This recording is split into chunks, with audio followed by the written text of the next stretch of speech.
നമസ്കാരം. മലയാളി വാർത്തയിലേക്ക് സ്വാഗതം.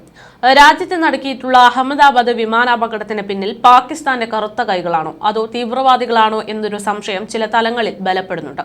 വിമാനത്തിന്റെ 2 എഞ്ചിനുകളും ഒരേ സമയം പ്രവർത്തനരഹിതമാകാനുള്ള ഒരു സാധ്യതയുമില്ല എന്നും വിമാനത്തിൽ അമിതഭാരം ഉണ്ടായിരുന്നില്ലെന്നുമാണ് ഇപ്പോൾ കണ്ടെത്തിയിരിക്കുന്നത്. അങ്ങനെയാണെങ്കിൽ എയർ ഇന്ത്യയുടെ കനിഷ്ക വിമാനത്തിന് ഖാലിസ്ഥാൻ തീവ്രവാദികൾ ബോംബ് വച്ചതുപോലൊരു അട്ടിമറിക്കുള്ള സാധ്യതയാണ് ഇനിയും കണ്ടെത്താനുള്ളത്. ഒരുപക്ഷെ വിമാനാപകടത്തിന്റെ യഥാർത്ഥ കാരണം വിമാനത്തിലെ മുൻ യാത്രക്കാർ, വിമാനത്താവളം ജീവനക്കാർ തുടങ്ങിയവരുടെ മൊബൈൽ ഫോണുകളും കോളുകളും ഒക്കെ പരിശോധിക്കുന്നതിലൂടെ മനസ്സിലാകും. അതിനുള്ള ശ്രമത്തിലാണ് ഇപ്പോൾ ഉദ്യോഗസ്ഥർ. ഇതിനൊപ്പം തന്നെ പൈലറ്റുമാരുടെ മൊബൈലിലേക്കും മെയിൽ ഐഡിയിലേക്കും വന്ന സന്ദേശങ്ങളും കൃത്യമായ പരിശോധനകൾക്ക് വിധേയമാക്കി വരികയാണ്. കേവലം ഒരു പരുന്തിടിച്ചാൽ ഇത്ര വലിയ ദുരന്തം സംഭവിക്കുകയില്ല. പറന്നുയർന്ന വിമാനം നിർദ്ദിഷ്ട ഉയരത്തിലേക്ക് പറക്കാതെ വന്നതിന് പിന്നിലെ സാഹചര്യമാണ് ഇനിയും കണ്ടെത്താനിരിക്കുന്നത്. ഡൽഹിയിൽ നിന്ന് ഇതേ വിമാനം അഹമ്മദാബാദിലേക്ക് പറന്നുയർന്നപ്പോൾ തന്നെ വിമാനത്തിന് പ്രശ്നങ്ങൾ ഉണ്ടായിരുന്നതായി യാത്രക്കാർ വ്യക്തമാക്കിയിരുന്നു. പക്ഷിയിടിച്ചത് മൂലമോ 2 എഞ്ചിനുകളും ഒരേ സമയം തകരാറിലായതുകൊണ്ടോ ആകാം അപകടമെന്നതായിരുന്നു ഇതുവരെയുള്ള പ്രാഥമിക നിഗമനം. അന്വേഷണ ഉദ്യോഗസ്ഥർ വിമാനത്തിന്റെ ഫ്ലൈറ്റ് ഡാറ്റ റെക്കോർഡറും കോക്പിറ്റ് വോയിസ് റെക്കോർഡറും പരിശോധിച്ച ശേഷം ഒരു വിവരവും പുറത്തുവിടാൻ സർക്കാർ തയ്യാറായിട്ടില്ല. ടേക്ക് ഓഫിന് ശേഷം വിമാനം ഉയരം നേടാൻ ബുദ്ധിമുട്ടുന്നതിന്റെ ദൃശ്യങ്ങളും പുറത്തു വന്നിട്ടുണ്ട്. വിമാനത്തിന്റെ പ്രവർത്തനങ്ങളിലെ പിഴവുകളും പ്രതികൂലമായ പാരിസ്ഥിതിക സാഹചര്യങ്ങളും ഒരുമിച്ച് വന്നതാകാം ദുരന്തത്തിന് വഴിവെച്ചതെന്നാണ് ആദ്യ ദിവസങ്ങളിൽ വ്യക്തമായിരുന്നത്. ബോയിങ് 787 ഡ്രീം ലൈനർ വിമാനത്തിൽ ഒരേ സമയം 227.9 ടൺ പരമാവധി ടേക്ക് ഓഫ് ഭാരമുണ്ട്. അടിയന്തര സാഹചര്യങ്ങളിൽ 330 മിനിറ്റ് വരെ ഒരു എഞ്ചിൻ പറക്കാൻ കഴിവുള്ള വിമാനത്തിന്റെ 2 എഞ്ചിനുകളും ഒരേ സമയം തകരാറിലാകാനുള്ള സാധ്യത 1 ബില്യണിൽ 1 എന്നാണ് ഇന്റർനാഷണൽ എയ്റോസ്പേസ് ലബോറട്ടറീസിന്റെ വിദഗ്ധർ വ്യക്തമാക്കിയത്. അതേസമയം റൺവേകൾക്കരികിൽ വളരുന്ന പുല്ലുകൾ, പ്രാണികൾ അതുവഴി പക്ഷികളെ ആകർഷിക്കുന്നതിനാൽ പക്ഷികൾ എഞ്ചിനുകളിൽ കുടുങ്ങിയതാകാം അപകട കാരണമെന്ന് ചില വിദഗ്ധർ അഭിപ്രായപ്പെടുന്നു.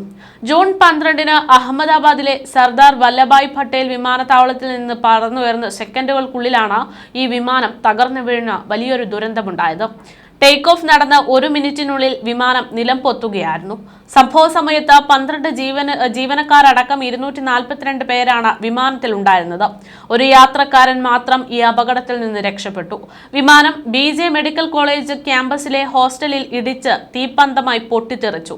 275 പേരാണ് ഈ അപകടത്തിൽ മരണപ്പെട്ടത്. വിമാനത്തിന്റെ ലാൻഡിംഗ് ഗിയർ പിൻവലിച്ചിട്ടില്ലെന്നും വീഡിയോ ദൃശ്യങ്ങളിൽ കാണാമെന്നും ലാൻഡിംഗ് ഗിയർ പിൻവലിച്ചിരുന്നുവെങ്കിൽ വിമാനത്തിന് കൂടുതൽ ഭാരം നേടാനും ജനവാസ മേഖലകളിലേക്ക് വരുന്നത് ഒഴിവാക്കാനും കഴിഞ്ഞേനെ എന്നാണ് ഈ സംഭവത്തിന് ശേഷം ഒരു സംഘം വ്യക്തമാക്കിയത്.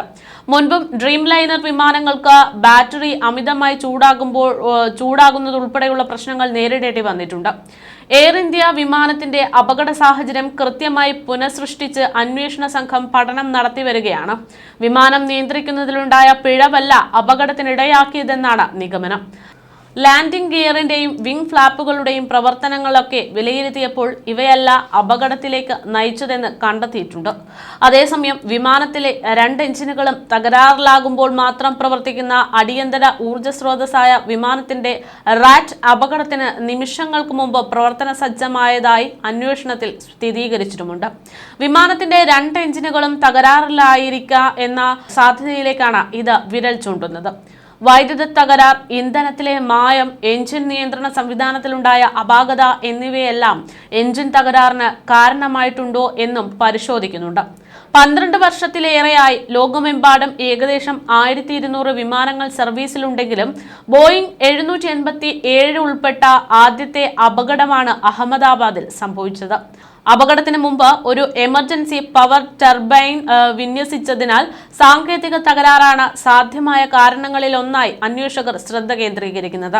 ഈ ക്രമീകരണങ്ങൾ കൊണ്ട് മാത്രം തകരാർ സംഭവിച്ചിട്ടില്ലെന്നാണ് റിപ്പോർട്ട്. അങ്ങനെയെങ്കിൽ അട്ടിമറി സാധ്യത ഒരിക്കലും തള്ളിക്കളയാനാവില്ല.